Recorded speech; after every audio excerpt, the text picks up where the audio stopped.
You're listening to Midnight Whispers, where the most disturbing stories are told in the dead of night.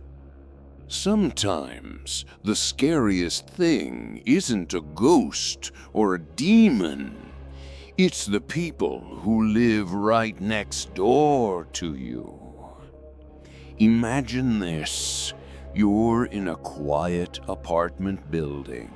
The hallway's always cold and empty, when suddenly your friendly neighbor disappears without a trace. That's exactly what one Reddit user described. He lived alone on the 7th floor, and everything seemed normal.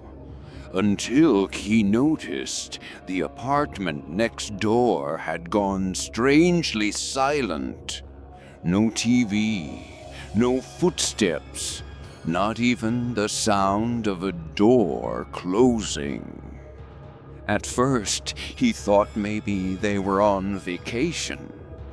But then, late at night, a foul smell began to seep through the walls. It was thick, rotten, almost suffocating, and it only grew stronger with each passing day. He knocked on the neighbor's door. No answer. He asked the building guard. They said no one had seen that tenant for weeks. A chilling thought struck him. Maybe his neighbor had never left at all. Maybe they were still inside, but not in any way he could imagine. That night, lying in the dark, he tried to sleep, but just when the silence felt absolute, he heard it. A faint sound from the other side of the wall. A dragging noise, like something heavy being pulled across the floor. The neighbor was gone, but the apartment was far from empty. The dragging sound didn't stop. It came in short bursts, followed by silence, then again, scraping against the floorboards. The man froze in his bed, every muscle tense, listening. He wanted to believe it was just pipes or the building settling, but deep down he knew it wasn't. By morning, the smell had grown unbearable. It clung to his clothes, his sheets, even his hair. He opened his window to let the night air inside, but the odor never left. It was strongest whenever he stood by the wall he shared with his neighbor's apartment. Desperate for answers, he went downstairs to ask the building guard once more. The guard shrugged, uninterested. "That guy? Haven't seen him in weeks," he said casually. "Probably skipped out on rent." But if that were true, why hadn't the landlord opened the unit? Why was the door still locked, lights still off, and yet noises could be heard inside? When he returned upstairs, he stood in the hallway for a long time, staring at his neighbor's door. Something in him whispered, "Knock again, just to be sure." So he did. 3 sharp reps echoed through the corridor, and from the other side came a sound that made his skin crawl. A low, muffled thump, like someone or something had moved closer to the door. What was left inside that apartment was no longer silent. He backed away from the neighbor's door, heart pounding. The hallway suddenly colder than before. That muffled thump had been real, not imagination, not the building shifting, but something inside responding to his knock. That night, the noises grew bolder. Just past midnight, he was jolted awake by a different sound. 3 distinct knocks, not on his door, but on the shed wall right behind his headbed. He sat up in bed, the darkness pressing in around him, straining to hear. After a moment of silence, the knocks came again, this time slower, deliberate.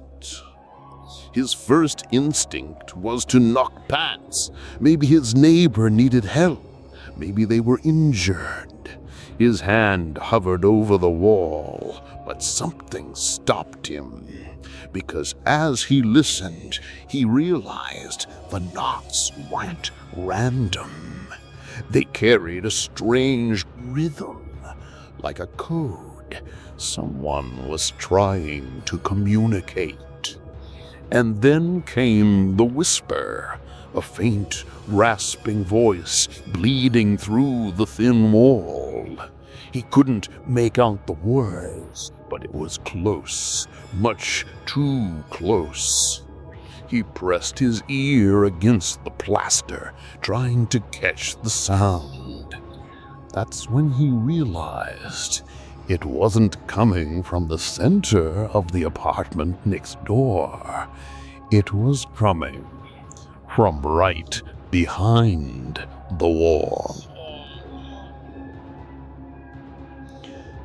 The neighbor hadn't vanished. They were waiting in the dark, just inches away. He barely slept that night. By morning, his nerves were frayed, his mind running in circles. Was someone trapped, or was something else inside that apartment? Determined to end the uncertainty, he marched to the building office and demanded the landlord check the unit. The landlord, irritated, finally agreed. Together they walked the long hallway, the faint stench already creeping toward them before they even reached the door. The landlord fiddled with his keys, muttering about tenants who vanish without paying. But when the key slid into the lock, something didn't feel right. The moment the door cracked open, the smell hit them like a physical force, rancid, overwhelming, a wave of decay that clawed at their throats. The landlord gagged and pulled his shirt over his mouth.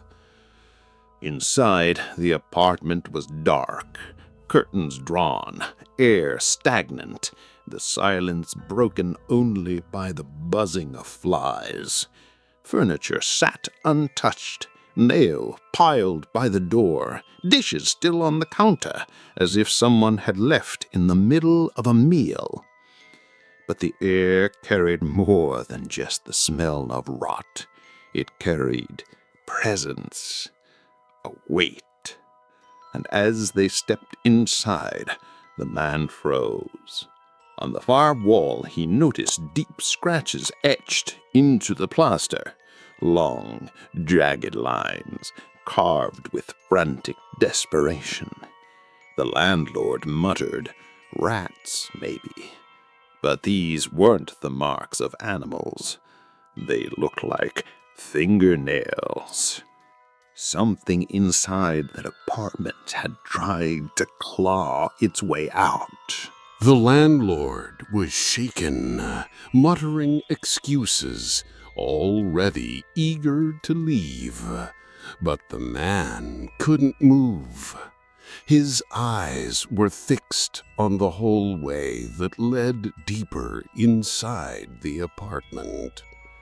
Every step felt heavier. As they advanced, the buzzing of flies thickened, leading them toward the bedroom.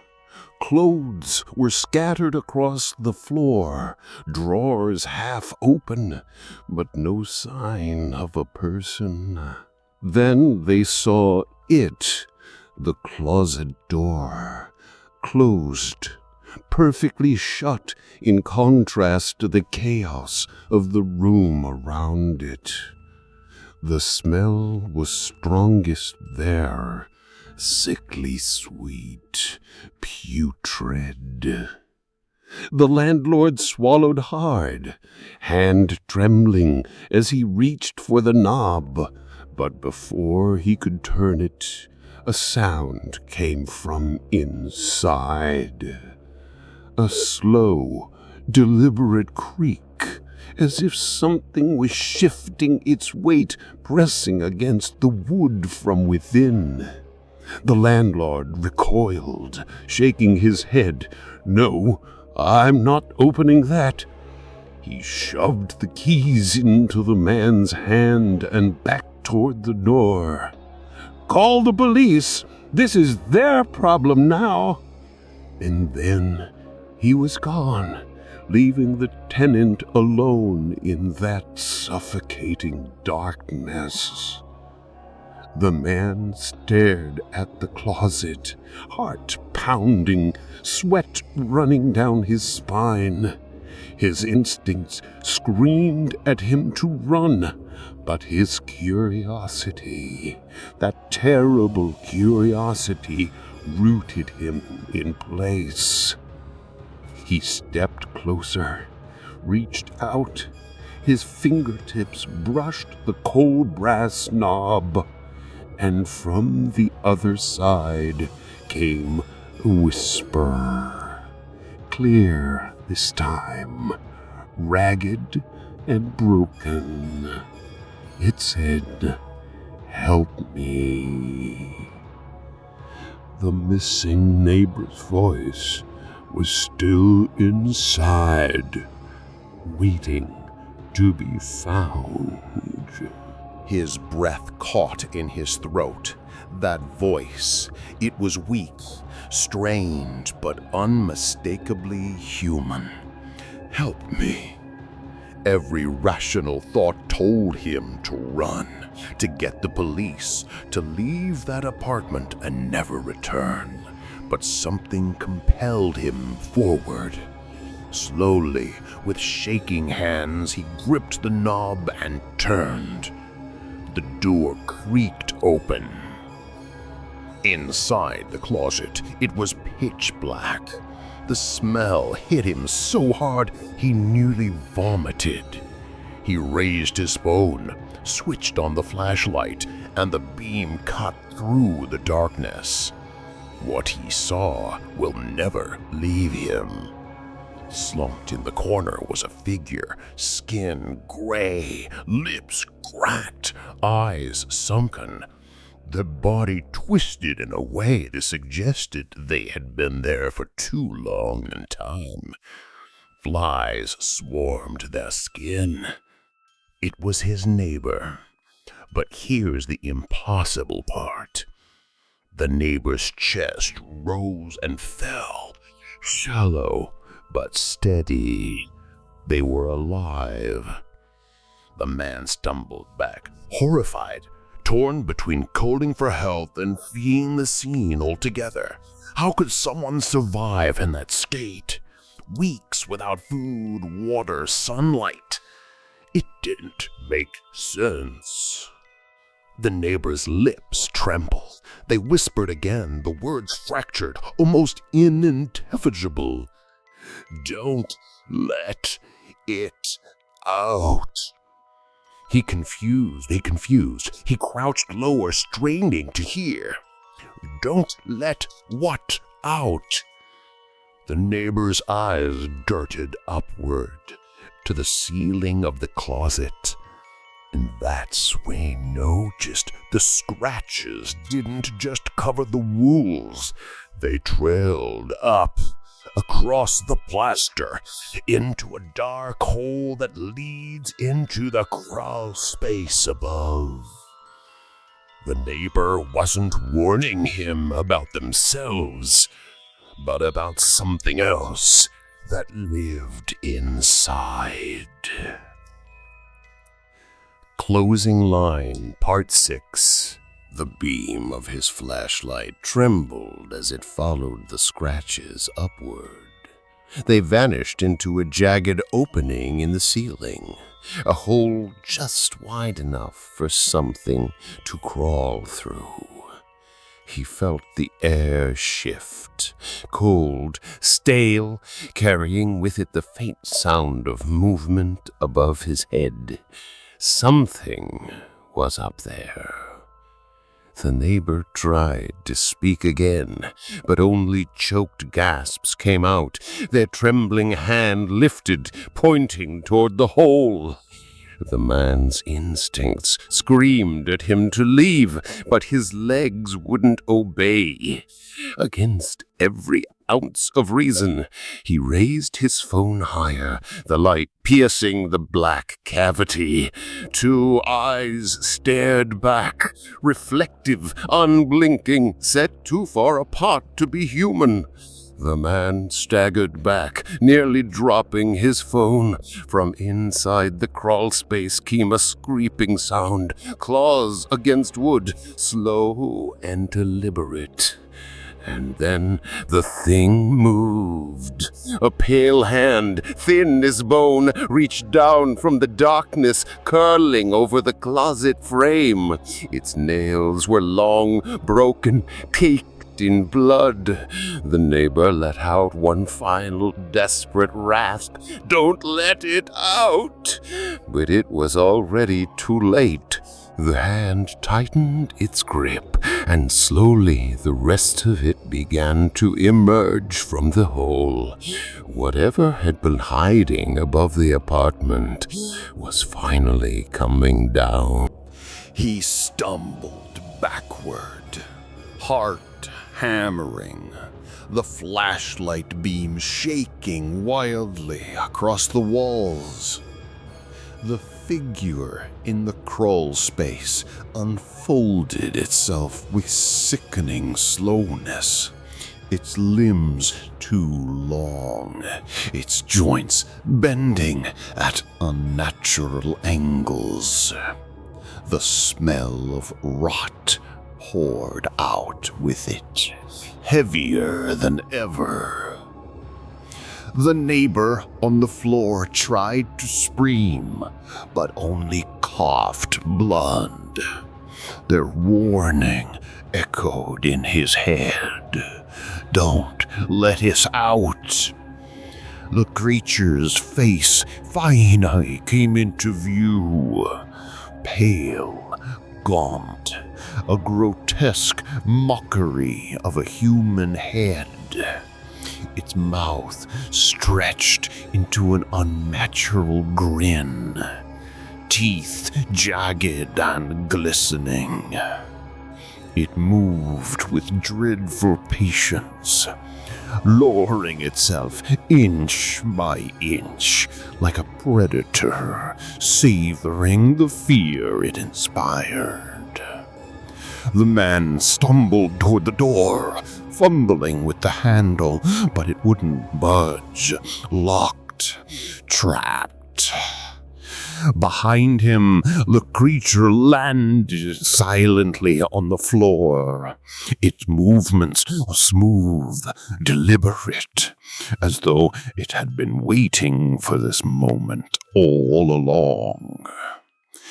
In a panic, he lunged for the closet again, grabbing his neighbor by the arm. But their body was limp, eyes glazed, lips moving one last time. The words were barely audible, but he understood them. "It lives here now." The lights in the apartment flickered, the shadows thickened, and then silence. When the police finally forced their way inside days later, they found nothing. The unit was empty. No bodies, no smell. Just deep scratches covering the walls. And a single word carved into the closet door. Stay. The neighbor hadn't vanished. They had been consumed, and the thing in the dark was still waiting.